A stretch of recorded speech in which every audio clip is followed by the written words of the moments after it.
Bien amigos, bienvenidos a su espacio Entre Líneas. En esta ocasión, pues nos honra la gran ocasión de presentarles a una persona la cual ha marcado hitos en la República Dominicana. No solo por su trayectoria, sino por cómo ha dedicado su vida en defensa de una clase que históricamente ha tenido que luchar por muchas reivindicaciones como son los trabajadores. Me refiero a don Gabriel del Río Doñé. Bienvenido, don Gabriel, a este espacio Entre Líneas. Y rápidamente quiero entrar con usted, porque mucha gente lo ha visto jugando un papel muy activo, específicamente ahora que hay muchos temas que están sobre el tapete en el ámbito de los trabajadores, pero cuando la gente le ve dando esas opiniones, esas ruedas de prensa, la gente quiere saber más allá. ¿Quién es don Gabriel del Río y de dónde viene y cómo surge ese ímpetu por usted involucrarse a luchar en defensa de los trabajadores de la República Dominicana? Bien, como no, muchas gracias, Jaime, por la invitación a este importante programa. Yo nací en Villa Altagracia, ya hace unos buenos años, ya yo voy a cumplir 89 años de edad. Wow. Nací en Villa Altagracia, de pequeño nos trasladamos ya a los 5 años a la capital, mi mamá con deseo de superarse. Y allí en San Carlos, me crié en San Carlos, allí ya terminé mi bachillerato en la normal, Presidente Trujillo en aquel entonces. Y terminé mi bachillerato. Mientras terminaba el bachillerato, hice varios trabajos. Trabajé en una zapatería, trabajé en una fábrica de velas, trabajé en la construcción, trabajé limpiando zapatos, en fin, una serie de actividades que hacíamos en esa juventud para buscar fórmulas de mejorar los ingresos en la familia. Y al terminar mi bachillerato, mi visión era estudiar arquitectura. Pero con el padre Marcial Silva tuve un proceso de acercamiento y decidí entrar al seminario Santo Tomás de Aquino. Ahí estuve en el seminario Santo Tomás de Aquino, me nació la vocación fundamentalmente de estar con los trabajadores. Quería ser sacerdote obrero, sacerdote para dedicarme al mundo del trabajo, para hablar con los trabajadores en la fábrica, motivarlos hacia lo que me motivaba como fe, acercar al trabajador al pensamiento cristiano. Luego allí en el seminario estuvimos trabajando en la JOP, Juventud Obrera. Formamos un equipo de jóvenes en el seminario de la Juventud Obrera, en un grupo éramos 5 que queríamos dedicarnos al mundo del trabajo. Allí en el seminario, bueno, de allí aprendimos los derechos a la libertad, el derecho a la justicia social, el derecho a todos los derechos fundamentales de los trabajadores y lamentablemente por una situación que se dio dentro del seminario, un grupo que estábamos a favor, uno a favor de Trujillo, otro en contra, nosotros tenemos un grupo en contra de Trujillo.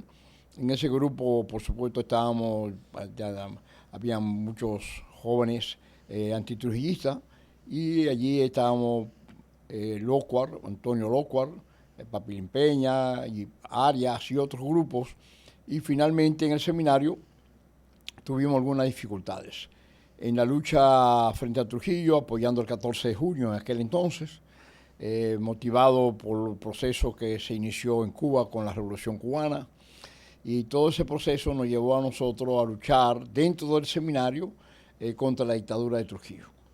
Allí en el seminario intentamos buscar fórmulas para motivar a la gente. Yo salía los sábados, salíamos para predicar un poco las ideas de la libertad y los derechos. ¿Y cómo usted lo hacía, don Gabriel? Porque me imagino que en ese tiempo, o sea, usted lo sorprendían en ese tipo de actividad, usted le iba a pasar feo. No, indudablemente que íbamos con la sotana puesta, ya en ese entonces, como filósofo, ¿no? Ahí aprendí el latín, por supuesto, y filosofía, comenzamos los segundos años de filosofía, y a los sitios que íbamos una vez ya no volvíamos, no nos dejaban entrar más. Y fui a varios sitios a hablar de la dignidad humana, de los derechos humanos, nunca directamente contra el Trujillo, sino de los que uno aprendió los derechos fundamentales del ser La humano. libertad del pueblo. La libertad, los derechos fundamentales, organizarse, etcétera.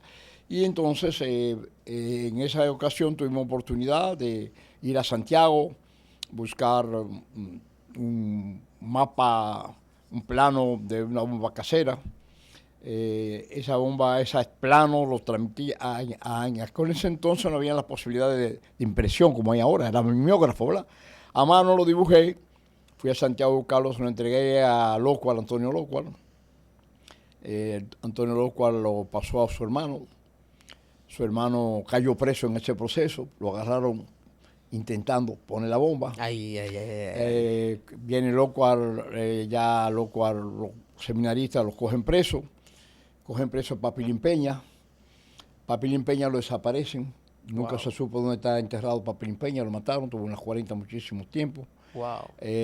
Antonio Locual le dan unos golpes y se da unas crisis en la iglesia por esa situación. ¿A usted nunca lo sorprendieron? No, porque yo en esa ocasión, en las vacaciones, yo la pasé en el seminario. Por eso no me cogieron preso a mí, porque yo estuve dentro del seminario. Pero Locual lo agarran, le dan unos golpes, él declara quién era los que estábamos, según el libro de los enemigos de Trujillo que hay, ahí está el nombre mío, Antonio Locual, unas declaraciones que dicen que dio Locual, y habla de que teníamos un equipo de 3, y era cierto. Era Papilín Peña, Gabriel de Río y Antonio Locual. A Papilín lo desaparecen. Entra en una crisis en el seminario, Trujillo exige, cambian el seminario, cambian el rector, ya no podemos salir fuera, ya no podíamos leer los periódicos, sí, se dio una situación tal en el seminario que indudablemente yo tenía un equipo, por supuesto, fuera del seminario, teníamos un equipo que yo dirigía fuera del seminario antitrujillista, ese equipo se metió en la Embajada de Brasil, completo. Yo fui a consultar a Monseñor Panal a La Vega para ver si como seminarista me exilaba junto con mi equipo. Monseñor Panal me recomendó, estamos hablando de Monseñor Panal porque en aquel entonces los obispos antitrujillistas hablaban claramente contra la situación de libertad y los derechos humanos, las violaciones que se daban. Sí. Estaba Monseñor Riley en la Anunciatura Apostólica de San Juan y estaba Monseñor Panal en La Vega. Eran los obispos que tenían una voz cantante fuerte. Indudablemente que ya la iglesia lanzó la pastoral famosa aquella el 21 de enero contra Trujillo, hablando de los derechos, etcétera.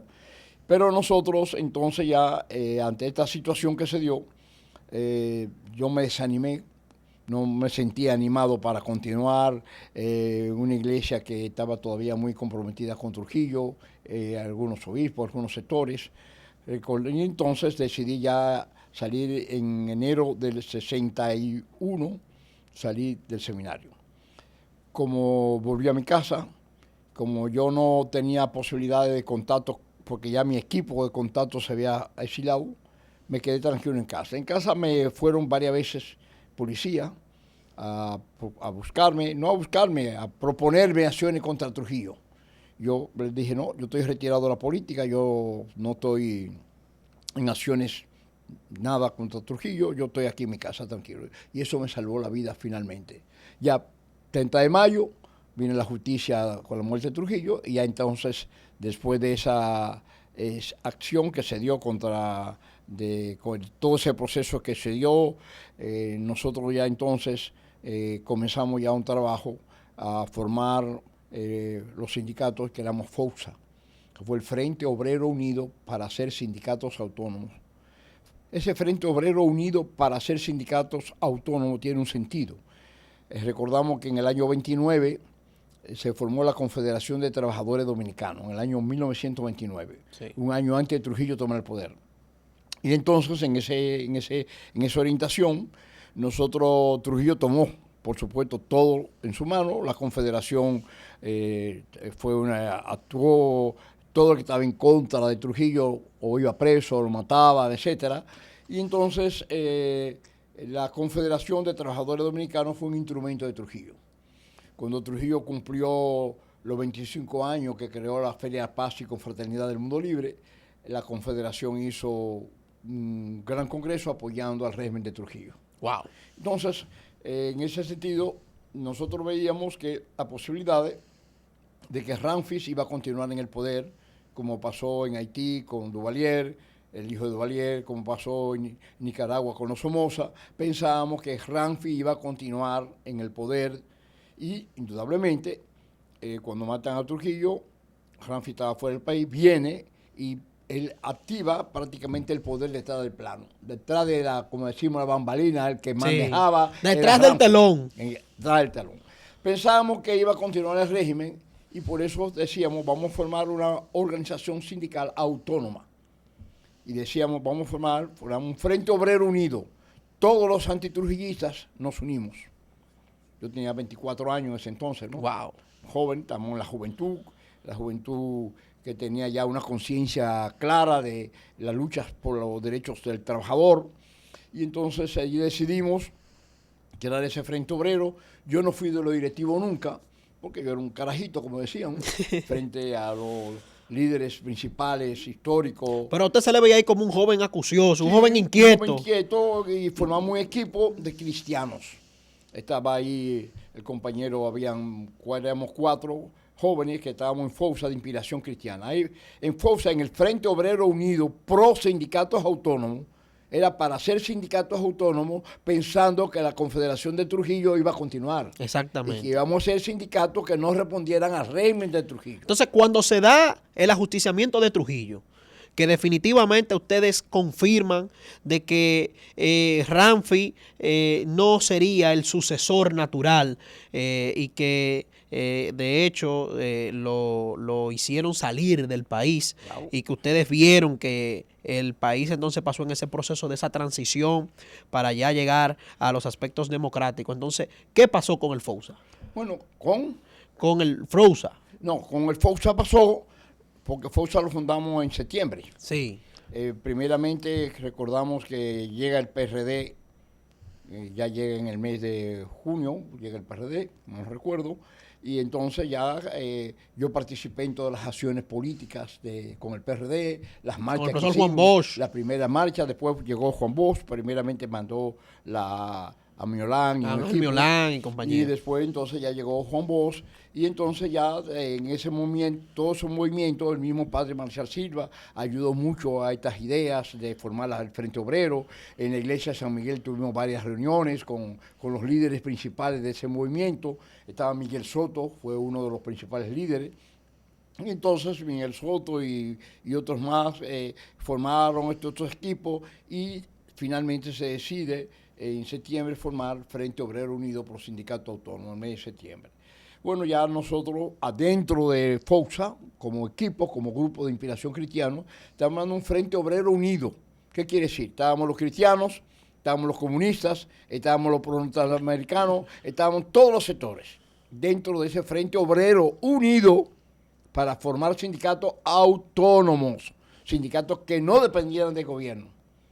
Entonces ya nosotros dentro de FOUSA hubo muchos problemas de enfrentamiento en el proceso de Guerra Fría que estábamos, y comunismo, anticomunismo, cristiano, los comunistas nos preguntaban a nosotros, ¿y ustedes qué es lo que son? Bueno, nosotros somos de inspiración cristiana, nosotros nos fundamentamos en las encíclicas papales, en los que ya el Papa León XIII, ya en 1880 y tanto, escribió una carta hablando de los derechos de los trabajadores, que fue la primera carta pastoral, la primera encíclica del Papa en aquel entonces, y luego nosotros, inspirados en esos valores del pensamiento cristiano, éramos de pensamiento social de la iglesia, social cristiano. Ese es el pensamiento, esa era la idea. Pero ustedes son comunistas, ustedes son pro-yanqui. No, no somos, ni somos pro-yanqui, ni somos pro-comunistas, nosotros somos inspiración cristiana. Entonces era una lucha interna terrible, que habían reuniones que se dieron hasta sillazos y cosas de eso, porque ahí había una influencia muy fuerte de Fred Summerford y McClellan, que eran 2 agregados de la Embajada Americana, que estaban ayudando económicamente a FOUSA. Pero también estaba la Unión Cívica Nacional, que por detrás, con mucho apoyo de Rovicini, y apoyando a aquel famoso líder que se lanzó primeramente era un líder de Unión Cívica Nacional, y Unión Cívica Nacional fue un movimiento que impulsó por detrás el sector empleador, teniendo en cuenta que el líder principal era apoyado por Vicini, ¿no? En esa ayuda para hacer posible Viriato Fiallo, que fue el gran líder de la Unión Cívica Nacional, y finalmente Viriato Fiallo convierte a la Unión Cívica Nacional en un partido político. Entonces ya yo fui presidente de un equipo de Unión Cívica Nacional en lo político, en lo político no. En lo sindical. No en lo sindical, en lo social, digamos. En lo social. En la lucha para terminar con los residuos del Trujillato. Ahí formamos la Unión Cívica Nacional, que fue la que dio la batalla fuerte para concientizar a la gente, ¿no? Pero ya Unión Cívica Nacional, acordémonos que estaba ya el 14 de junio. Sí. En la clandestinidad, nosotros del seminario fuimos parte del 14 de junio y trabajamos dentro con los sacerdotes que trabajaron en el 14 de junio, y nosotros en ese sentido, ya cuando entramos en todo este trabajo de la Unión Cívica Nacional, los enfrentamientos, comunismo, anticomunismo, la Guerra Fría que se dio, nosotros decidimos, el equipo cristiano decimos, vámonos de FOUSA, porque esto se va a desbaratar. Esto no resiste los enfrentamientos comunismo, anticomunismo internamente. Entonces decidimos retirarnos de FOUSA y formamos la Confederación Autónoma Sindical Clasista CAS el 28 de enero del 62. O sea que a partir del año 1962... Ahí comenzamos nuestra entonces, lucha, movido por el pensamiento cristiano, movido por las encíclicas sociales de la Iglesia. Yo era un hombre de la Iglesia, he sido un hombre de la Iglesia, entonces en ese sentido decidimos formar una institución que se llamó originalmente Confederación Autónoma de Sindicatos Cristianos, para diferenciarnos los sindicatos cristianos inspirados en los pensamientos de la Iglesia Católica, fundamentalmente, claro, de las encíclicas sociales. Nosotros ahí entonces ya formamos, éramos 4 compañeros, además yo fui uno de los promotores principales de esas motivaciones, porque yo fui de los promotores en FOUSA, y entonces nosotros veíamos lo que sucedía en FOUSA y decíamos... Para no replicarlo en casa. Claro. Vamos a hacer algo que perdure, vamos a hacer algo de inspiración que sea fundamentado en valores y principios, no en la guerra fría, en la guerra de intereses del capitalismo, comunismo, no. Vamos a hacer una institución fundamentada en principios y valores. Entonces, don Gabriel, forman el CAS. Se da el gobierno entonces el profesor Juan Bosch en el año 1963. ¿Verdad? Correcto. Entonces, a partir de ahí ya... No, Juan Bosch entró en el 63, pero recordamos que las elecciones se hicieron el 20 de diciembre del 62. Del 62. Correcto. Entonces, ahí el CAS, me imagino que jugó un papel fundamental. Sí, nosotros siempre apoyando la democracia fundamentalmente. Exactamente. La libertad de los derechos fundamentales, ese fue nuestro lema fundamental. Nuestro líder en aquel entonces fue Luis Henry Molina, que es el papá de... Henrito, que estaba en la Suprema Corte, ¿no? Sí. Él fue mi compadre, fuimos de los fundadores de la Confederación, y él tuvo un gran papel, fue un gran líder sindical. Durante 10 años fue nuestro líder sindical. Yo me había dedicado, yo fui dentro de la Confederación, cuando se formó el equipo principal, yo fui secretario de organización. Okay. Pero de ahí, cuando se celebró el Congreso en octubre del mismo año del 62, octubre del 62, primer Congreso, ya entonces me metieron en la educación, que era lo mío. Y fui secretario de Educación durante 10 años, hasta el año 72, que tuve un conflicto interno con los grupos que se dieron, unos grupos especiales que surgieron dentro del pensamiento cristiano. En ese entonces se dio un movimiento revolucionario que le llamaban camilista, Camilo Torres. Camilo Torres fue un sacerdote colombiano que se fue a la loma, a la montaña, a la guerrilla. Los guardias lo apiaron de una vez, pues imagínate un sacerdote que se metió a la guerrillero, lo bajaron. Pero se creó en toda América Latina un movimiento de apoyo a Camilo Torres. Y aquí en República Dominicana se formó el movimiento camilista, un movimiento social inspirado en las ideas de Camilo, y entonces se daba una lucha interna dentro de nuestra confederación, los grupos camilistas contra los no camilistas. Ahora, los grupos camilistas nosotros le decíamos, bueno, muy bien, vamos, cristiano al socialismo, era lo que ellos predicaban. Vamos Sí. a ser los cristianos, vamos al socialismo. Y yo le decía, pero ¿qué es socialismo? ¿Qué tipo de socialismo que ustedes quieren? Socialismo, Hitler se decía que era socialista. El socialismo, ¿qué tipo de socialismo que ustedes quieren? Bueno, finalmente todo ese grupo socialista, de cristiano al socialismo, en el año 72 se fracciona la CAS y hay un grupo, ese grupo camilista, forman luego la Central General de Trabajadores, se separan de la CAS. Ahí se hubo una separación importante, dolorosa, al cumplir la CAS los 10 años, que era la única organización que no se había dividido en el Y país. que estaba coaccionada en ese momento. No había pensamiento de ideología. Exactamente. Pero en esas luchas internas se separan y entonces se forman otros grupos. Entonces los camilistas formaron el otro grupo. Entonces el grupo que decide continuar en el CAS. Ahí estaban José Gómez Cerda, sí, y Gabriel del Río, Henry Molina. Henry Molina ya se fue, ya en el 72, se iba a vivir a Caracas, a la Confederación Sindical de las Américas de Inspiración Cristiana, y él abandonó ya la posición interna de la CAS para irse a Venezuela. ¿A quién le sustituye? Le sustituye José Gómez Cerda en el periodo 72-74.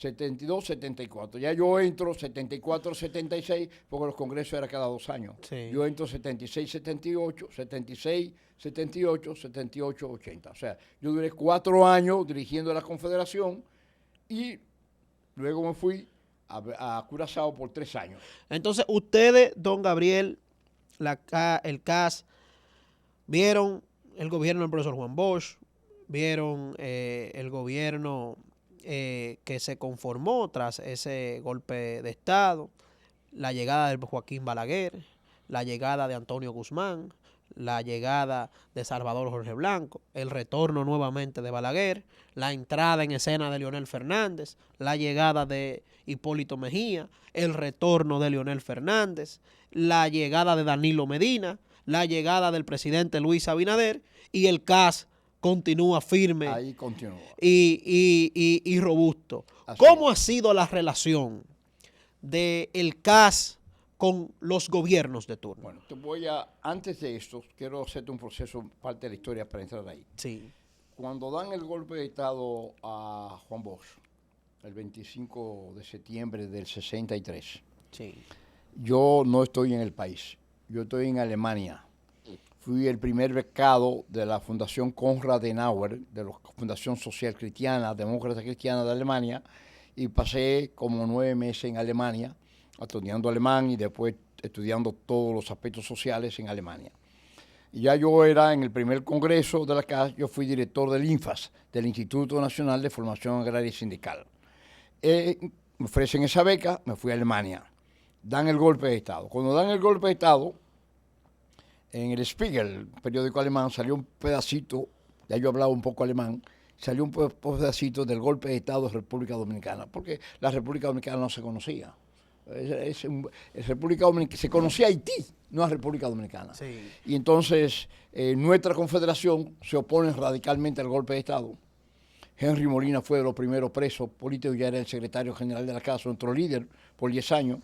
Se enfrenta a ese proceso antidemocrático y nuestra CAS apoya, radicalmente apoyamos el no golpe de Estado. Y en ese proceso toma el poder el equipo que se dio después del golpe de Estado, el triunvirato que dirigió Donald Reed.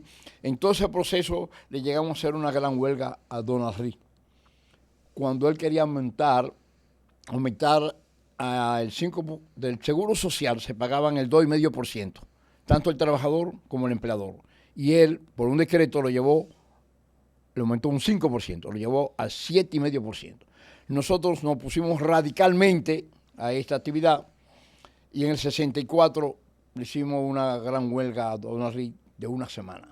La casa la promovió la huelga, pero eso nos costó dentro de la Confederación que todos los sindicatos, a excepción de uno que eran de las empresas del Estado que nosotros teníamos afiliados, la mayoría de las empresas de Corde, que eran ya los ingenios, Ingenio Boca Chica, Ingenio Montellano, Amistad, Ingenio Villa Altagracia, Gatarey, todos esos sindicatos se desafiliaron obligatoriamente de la CAS. Y de CORDE todos lo desafiliaron. Entre ellos desafiliaron el sindicato de la Manicera, que era un sindicato importante para nosotros en aquel entonces, la industria del vidrio, etcétera. Entonces, muy bien, ese golpe, esa situación de esa huelga a Donald Reed, él logró que el empleador mantuviera el 5%, pero el trabajador, nosotros le ganamos la pelea a Donald Reed y se mantuvo el 2,5% a Donald Reed. Entonces, en ese sentido, ¿qué sucedió? Bueno, viene el proceso ya revolucionario contra el golpe de Estado que le dan a Donald Reed y se arma lo que es la Revolución de Abril. Lamentablemente, la Revolución de Abril se da en el proceso de los que están de acuerdo que vuelva Juan Bosch y los que están en contra que vuelva Juan Bosch. Y los militares se enfrentan. Y finalmente comenzamos el proceso de la Guerra de Abril. ¿Qué hizo la CAS en la Guerra de Abril? Sí. En la Guerra de Abril, la CAS formó su comando armado. Yo fui militar de Camaño. Yo fui parte de esa guerra que se dio junto con la CAS. Nuestro comandante en jefe era Henry Molina, que era el secretario general de la CAS en ese entonces. Y por primera vez apoyamos un gobierno, que fue el gobierno de Camaño, gobierno que duró unos meses en la Guerra de Abril, y nosotros estuvimos militantemente apoyando el regreso de Juan Bosch. ¿Por qué? Porque pensamos, creíamos, y como hemos creído siempre en la democracia, en ese proceso democrático, y Juan Bosch fue electo por el pueblo y había que respetar la voluntad del pueblo de ese momento. La voluntad del pueblo dominicano. Y por eso nosotros decidimos apoyar a Juan Bosch, la vuelta de Juan Bosch al poder. Bueno, finalmente se llegó al acuerdo con la OEA, el acuerdo de paz, y ahí entró ya un gobierno provisional que duró un año hasta que Balaguer ganó ya las elecciones del 66. Entonces, en todo este proceso que se ha dado históricamente, la CAS, el único gobierno que hemos apoyado oficialmente ha sido el gobierno de Camaño, en ese pequeños 2 meses y tanto que duró el gobierno de Camaño en la Revolución de Abril. Después de ahí no se la ha jugado con nadie. Hemos apoyado todas las cosas buenas de los gobiernos, todas las cosas buenas hemos apoyado, pero no hemos dado un apoyo como confederación. Político partidista. No, nunca. Ahora, a nivel personal, cada uno de nosotros ha tenido la libertad de apoyar los partidos políticos. O los proyectos todos políticos. Todos los proyectos políticos. Y los partidos también, porque nuestros afiliados, fundamentalmente, han estado en los distintos partidos políticos. Por ejemplo, Antonio Marte, que es dirigente de la CAS, senador Antonio Marte, que era un partido político, claro, por ejemplo. Que ¿no? el PPG. Entonces, la libertad que tenemos todos los afiliados de pertenecer al partido político. La CAS nunca se ha metido, en su proceso histórico, con un problema de tipo religioso. Cada uno puede ser de la religión que quiera o no ser de ninguna. Problema de color, no tenemos discriminación por razones. Tenemos muchas organizaciones de haitianos actualmente organizadas en nuestra confederación actualmente. La Mostra, la FEI, son organizaciones de haitianos que viven en el país, que están legalizados. Estamos hablando de los haitianos legalizados. Qué bueno que usted lo aclara, don Gabriel, porque para que no se vaya a malinterpretar. No. O sea, estamos hablando de los que están legalizados. Agrupa confederaciones de haitianos legalizados. ya legalizados aquí en la República Dominicana. ¿Por qué? Porque en ese aspecto nosotros hemos mantenido siempre que el país no puede tener más personas que vienen de otros países que las que necesita. Nosotros estamos en contra radicalmente de los ilegales. Claro. Nosotros queremos que ese proceso hay que normalizarlo en el país, pero ese es otro capítulo. Sí. Ahora, nosotros siempre hemos apoyado en todo ese proceso, ya que entramos, las preguntas tuyas, ¿cómo ha sido nuestro apoyo a través de la historia de los gobiernos? O la relación con el gobierno, porque ustedes son una fuerza sindical, la cual juegan un papel protagónico y que cada gobierno quiere tener un acercamiento con ustedes a modo de que el sector laboral pueda avanzar. Y nosotros lo hemos tenido siempre, hemos tenido unas buenas relaciones con todos los gobiernos, a excepción de Donald Reed, aquel entonces que hicimos la huelga, pero con todos los gobiernos. Cuando entra Antonio Guzmán, nosotros apoyamos el proceso democrático, en los 12 años del presidente Balaguer, en esos 12 años, es bueno que tengamos una idea clara. La CAS siempre se mantuvo autónoma e independiente de partidos políticos, de gobiernos y de empresarios. Nuestros lemas son claros: autonomía, independencia. Somos una organización autónoma e independiente totalmente de partidos políticos, de gobiernos, de empresarios o de cualquier otra organización. Nosotros no dependemos de ninguna otra organización. Entonces esa autonomía y esa independencia nos lleva a nosotros a un proceso claro de que nosotros como trabajadores dependemos de nosotros mismos, no dependemos de partidos políticos. Ahora, llega el presidente Balaguer al poder. En esos 12 años nosotros teníamos un gran proyecto, que es crear la Universidad Laboral Dominicana, la ULA. Nosotros formamos en ese proceso, cuando se forma la CAS en el 62, a los 3 meses formamos el INFAS, Instituto Nacional de Formación Agraria y Sindical, que yo lo dirigí durante 10 años, a excepción de los 9 meses que estuve en Alemania. Sí.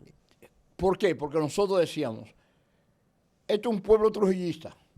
¿Cómo vamos a enseñar que el pueblo sea democrático? Que aprenda, que entre un nuevo proceso de democracia y de libertad.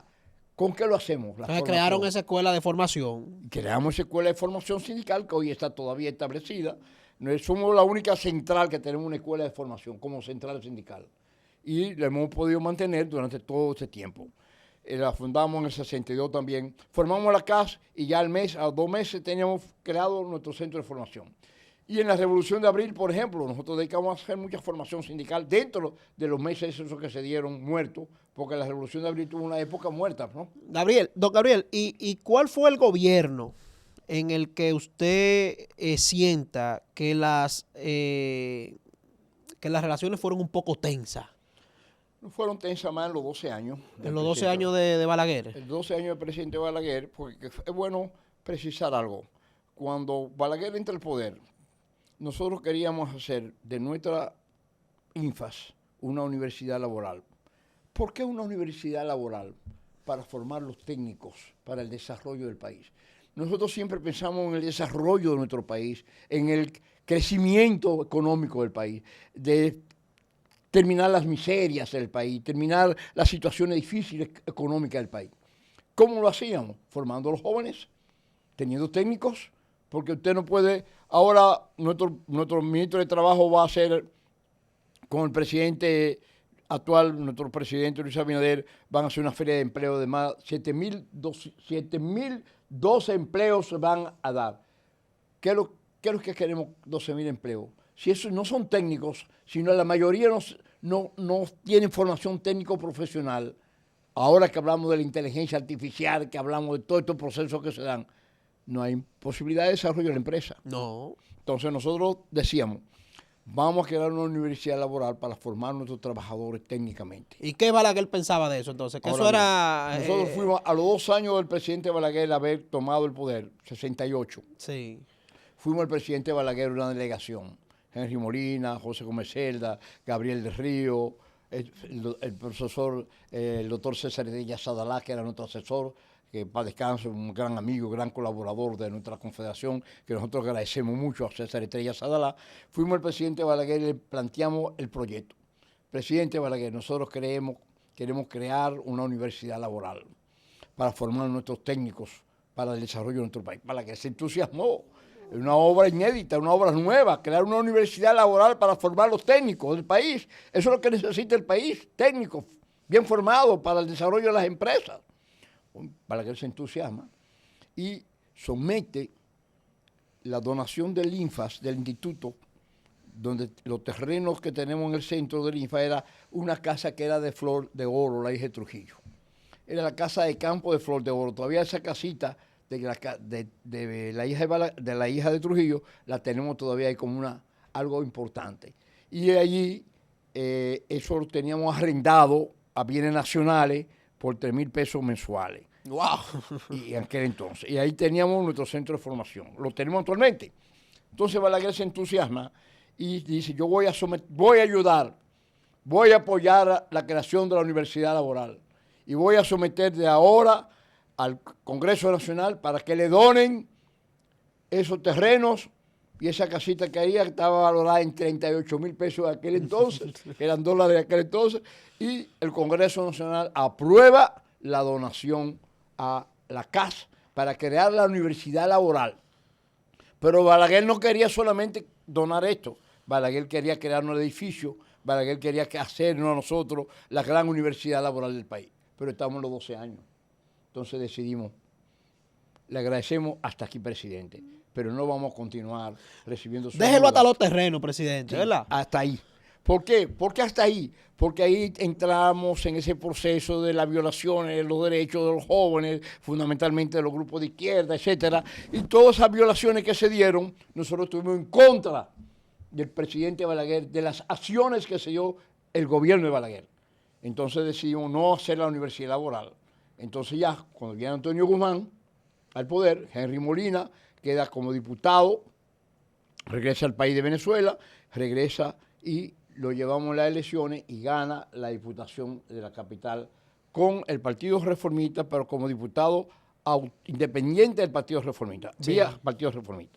Ganó las elecciones nuestro amigo y compadre Henry Molina y entonces vimos la oportunidad de someter el proyecto de Infotec.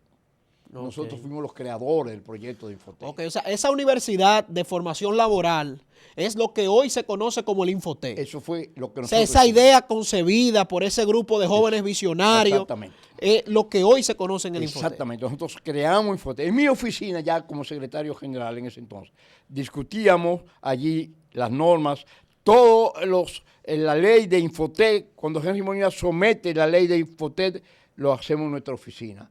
Henry Molina fue visionario, creó el INFAS, creó la idea de la universidad laboral y finalmente caímos en Infotec. Nosotros fuimos los creadores de Infotec. A nosotros nos preguntan, en todos estos años que ustedes tienen como dirigente sindical y la confederación, ¿cuál ha sido la obra más importante que ustedes han creado?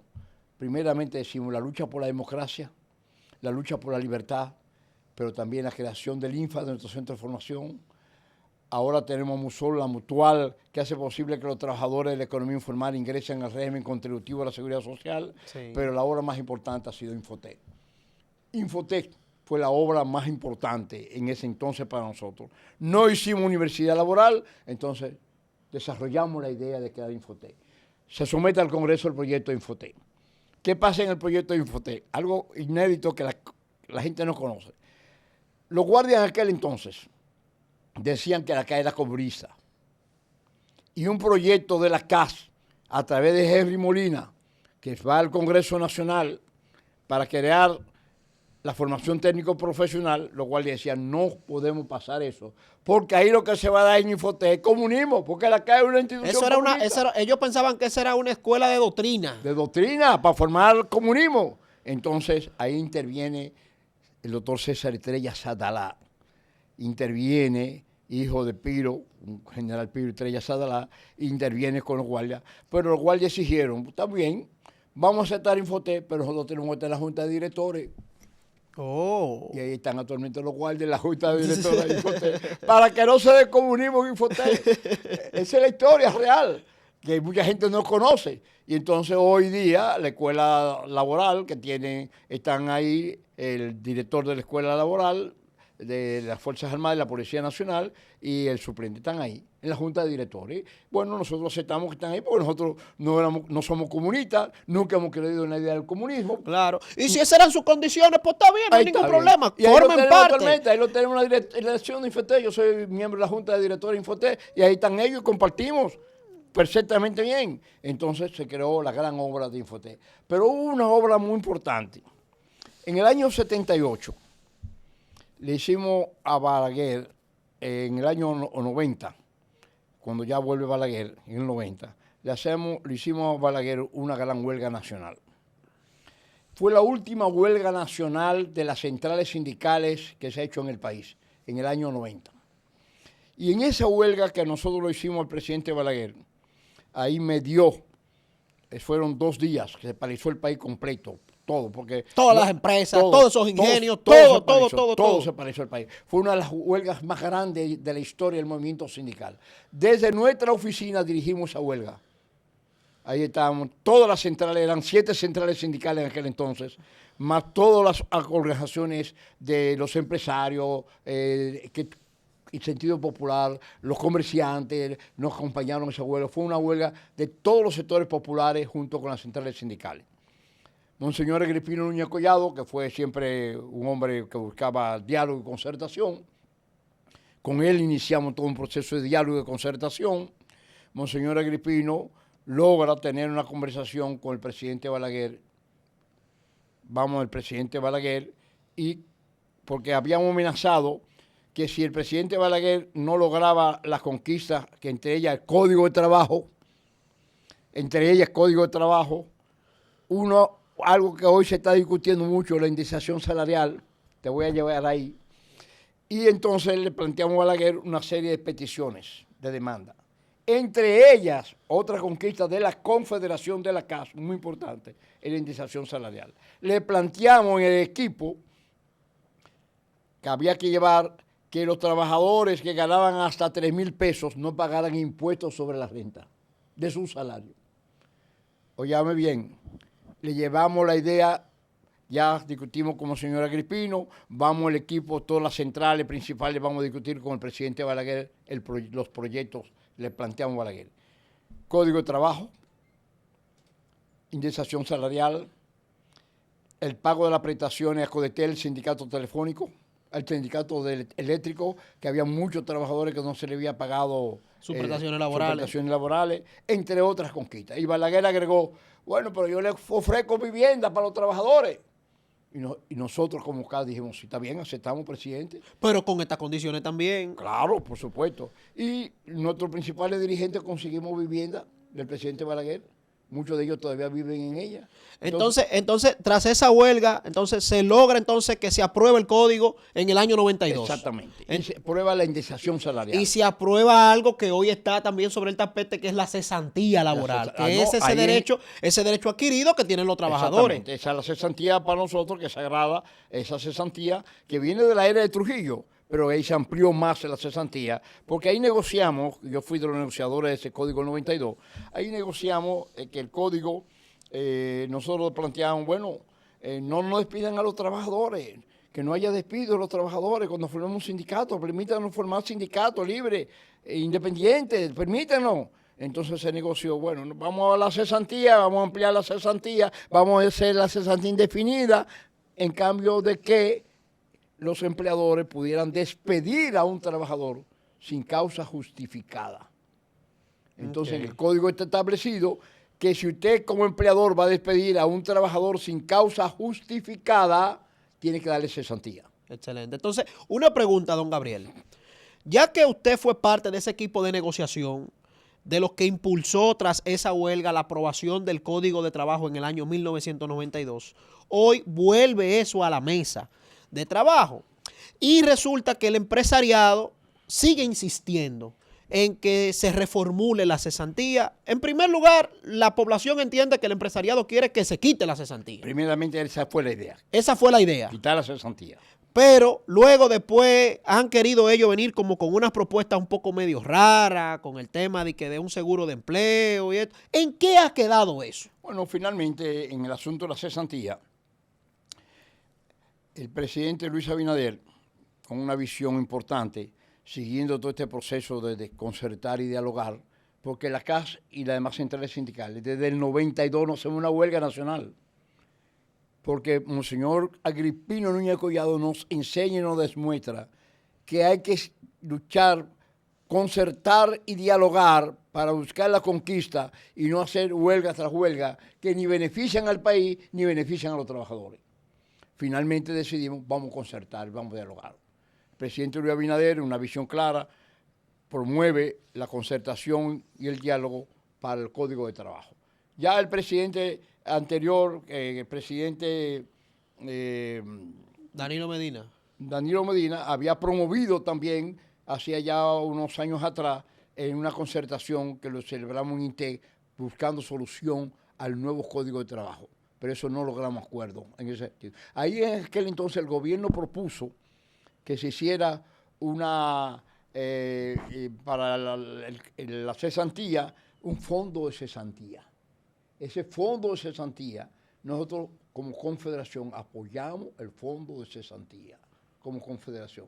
Las otras centrales estuvieron en contra que se creara el fondo de cesantía. Nosotros decíamos, nosotros lo que queremos que se le pague al trabajador la cesantía. No importa cómo, si es un fondo de cesantía, no importa, pero que se le pague la cesantía. Bueno, finalmente no se logró acuerdo. No hubo concertación, en la concertación no llegamos a ningún acuerdo y entonces retomamos ahora con el presidente Luis Abinader la discusión, concertar y dialogar, promovida por el presidente Luis Abinader, vámonos al Código de Trabajo. Comenzamos las discusiones. ¿Qué proponen los empleadores? Fundamentalmente proponen que la cesantía, a la idea original era que se eliminara la cesantía por la presión de los trabajadores nuestros y de las centrales sindicales. Ellos finalmente cambian la idea y dicen, bueno, vamos entonces a proponer que la cesantía se modifique en dos aspectos fundamentales. Uno en el tiempo y otro en lo económico.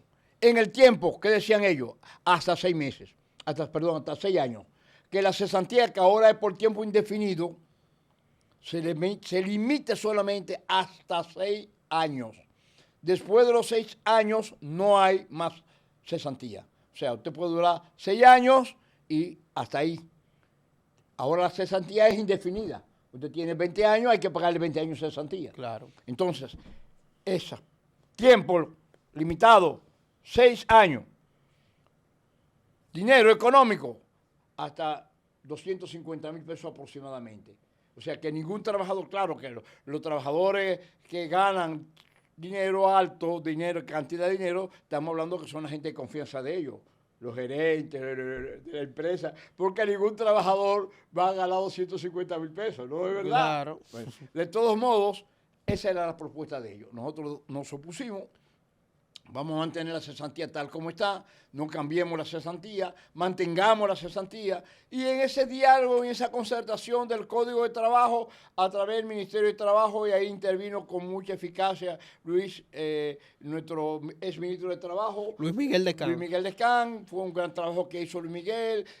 Ahí trabajamos con el doctor Rafael Alburquerque, que fue nuestro asesor, y finalmente se llega a aspectos importantes del código. Decimos, hasta aquí esto lo consensuamos. Lo otro dejémoslo. Lo que no consensuemos queda para el Congreso Nacional.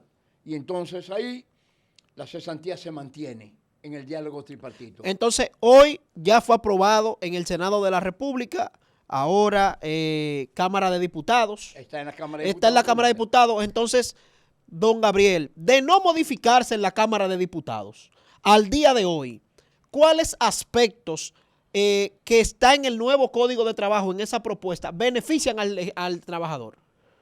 No hay muchas cosas realmente en el nuevo código, no hay grandes cosas. Hay un aspecto muy importante que es el proceso jurídico cuando se despide a un trabajador. Eso se mejoró grandemente, todo ese proceso de cómo vamos a hacer para que el trabajador en los tribunales pueda resolver. Ahí es donde surge el juez de intermediación. Sí, exactamente. Ahí surge también crear una escuela de intermediación laboral. De diálogo, de concertación, de escuela de concertación. Eso es un aspecto sumamente importante. ¿Por qué? Porque ¿qué es lo que pasa? El trabajador cuando es despedido, el empresario tiene que dar a los 10 días la cesantía, que es una nueva propuesta ahora del empleador, la llevaron al Congreso, que la cesantía se diera hasta hoy día. A un trabajador hay que darle su cesantía dentro de los 10 días siguientes de ser despedido sin causa justificada. Sí. Ellos quieren que sea hasta los 3 meses. Oye, van a matar a un trabajador 3 meses pasando hambre, sin pagar. Oye, la cuestión, uno dice, pero el ideólogo de eso está pensando fuera de la realidad real. Como siempre dicen por ahí, el empresario lo que le interesa es su dinero en el bolsillo. Sí, pero hay muchos empresarios conscientes y empresarios responsables. Por ejemplo, a un trabajador que quiere irse, muchas veces le dan sus prestaciones. O sea, hay empresarios que tenemos que admitir que hay empresarios que tienen sentido social. Sí. Hay otros empresarios que son trogloditas, que están en el capitalismo salvaje, ¿no? Claro. Pero tenemos que admitir que en República Dominicana hay muchos empresarios que tienen un concepto realmente de de respeto a la dignidad del trabajador y a los derechos del trabajador. Y ahí te puedo mencionar mucho, empresarios. Te puedo preguntar Sergio Marrancini, por ejemplo. Te puedo hablar de Elija Bonetti. Te puedo hablar de Perdeco. En fin, hay muchos empresarios que tienen un concepto claro y en los pactos colectivos está que si un trabajador quiere irse, le dan su prestación. Claro. Don Gabriel, entonces, mire. Déjame terminar esta idea. Entonces, cuando se da esto en el Código de Trabajo, no llegamos a ningún acuerdo con la cesantía en la discusión del diálogo tripartito. Gobierno, trabajador y empresario. Una discusión larga, de más de un año de discusiones. Los equipos técnicos nuestros, encabezados por el doctor Alburquerque, Rafael Alburquerque, fue nuestro gran asesor, líder, trabajador. Recordemos que Alburquerque fue lo que participó en el Código del 92. Y entonces llegamos a un consenso. Lo que hemos consensuado, llevémoslo al Congreso. Lo que no se ha consensuado, vamos al Congreso también, que decide el Congreso. Y ahí en el Congreso, el que el sector empleador entonces comienza de nuevo a llevar en ese lobby, a hacer lobby para que la cesantía se quite, para que la cesantía se le ponga a tiempo, se limite el dinero, que se lleve a 3 meses el pago de la cesantía.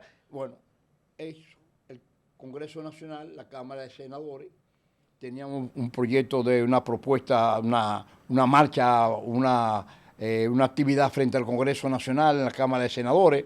Ya la habíamos concertado para hacer una gran acción. Recordemos que nosotros llegamos a hacer grandes marchas por la cesantía. Por eso que usted dice, escúcheme, don Gabriel, dada esa referencia de esa huelga que ustedes hicieron en el 90, es que precisamente ningún gobierno se atreve a afectar los derechos de los trabajadores. Y con el tema de la cesantía, que ya es un derecho adquirido, ningún gobierno, sin importar cuál fuese, estaría dispuesto a tirarse en contra a esa clase de trabajadores. Eso está claro. Y más este gobierno, el gobierno de Luis Abinader, que ha sido el único presidente que públicamente ha aprobado, ha dicho, mantengan la cesantía. Porque todos los otros presidentes, ninguno se había manifestado como el presidente actual, Luis Abinader, en defensa de la cesantía del trabajador.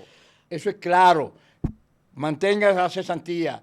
Luis Ecán, mantengan la cesantía. El presidente Luis Abinader, mantengan la cesantía, tal como está. Y entonces baja al Congreso y el Congreso Nacional, la Cámara de Senadores, aprueba, porque es bueno que sepamos que nosotros teníamos programado una acción en el Congreso Nacional de miles de trabajadores que va a ser una vigilia al Congreso Nacional en defensa de la cesantía. Ahí nos llama el presidente del Senado, don Ricardo de los Santos. Don Ricardo, dirigente sindical de los camioneros, amigo de todos nosotros, y finalmente llegamos a un acuerdo con él de que ellos, el Senado, él se compromete que el Senado va a aprobar el código manteniendo la cesantía. Entonces nosotros retiramos, no hacer la marcha, no hacer... Y cumplió su promesa. Y cumplió su promesa. Ahora falta esa lucha ahora, en la Cámara de Diputados. Ya nos reunimos con Luis Díaz, que es el presidente, el vocero del PRM. Amado Díaz. Amado Díaz.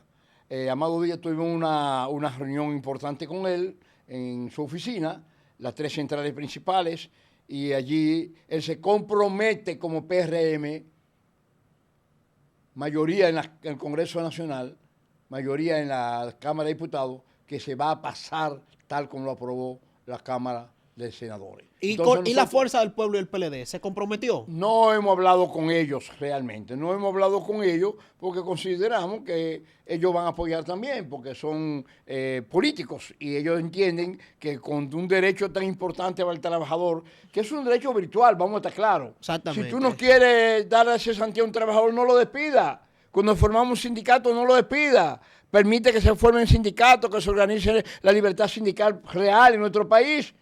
Tú no quieres dar cesantía, no despide a un trabajador sin causa justificada y no tiene que pagar cesantía. Ese trabajador cumple sus 35 años, pasará a una pensión y punto. Claro. Entonces, la cesantía no es un derecho que quita la posibilidad de que el país progrese, como han dicho algunos.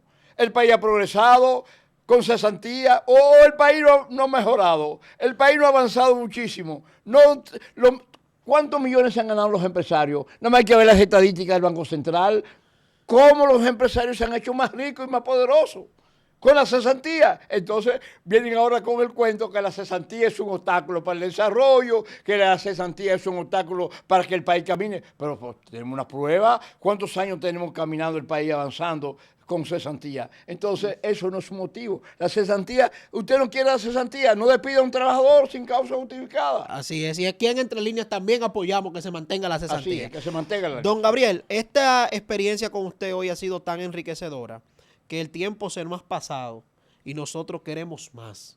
Pero lamentablemente el tiempo en televisión es corto y nosotros será extenderle nuevamente una invitación para que podamos abordar muchos temas que se nos quedaron. No, con mucho gusto. Pero la verdad que ha sido una experiencia muy gratificante contar con usted, conocer esa experiencia, cómo surge, cómo se forma el CAS, cómo ha sido esa relación con el gobierno, con el sector empresarial, esas luchas, esas reivindicaciones y cómo ustedes, cuando también han tenido que ponerse la mano dura al gobierno, como lo hicieron en el año del 90, pues también lo han tenido que hacer. Y sobre todo, como usted dice, qué bueno que gracias a esas enseñanzas de Monseñor Agripino Núñez Collado, pues le enseñó a ustedes que siempre la mejor vía es la concertación es dialogar, el diálogo, buscar es soluciones. buscar ese consenso. Para defender y buscar lo que el país ha permitido desarrollo del país, la paz laboral. Eso es fundamental, la paz laboral, porque sin paz laboral, usted me excusa, sin paz laboral el país no puede caminar. Imagínense en aquel entonces, nosotros hacemos huelga aquí, huelga allá, acciones contra aquí. Bueno, los empresarios entendieron, vamos a concertar y vamos a dialogar. Y los trabajadores entendemos que el mejor camino es concertar y dialogar para mantener la paz laboral, que es la que permite que haya inversiones. Y ahí nuestro presidente ha hecho un gran esfuerzo de que haya inversiones, que hayan posibilidad de empleo, porque el país se desarrolla con empleo. La gente lo que quiere es trabajar. Claro, no decimos que los salarios son suficientes, los salarios son todavía miserables en nuestro país, pero indudablemente si usted tiene la gente trabajando, aunque sea ganando poco, el país avanza y el país camina en su desarrollo. Así es. Y bueno, señores, decirle a ustedes de que compartan esta entrevista, que se suscriban a nuestro canal y bueno, que le den like, que hoy tenemos este plato fuerte. Don Gabriel del Río Doñé, líder sindical, líder de la República Dominicana en defensa de cada uno de los trabajadores.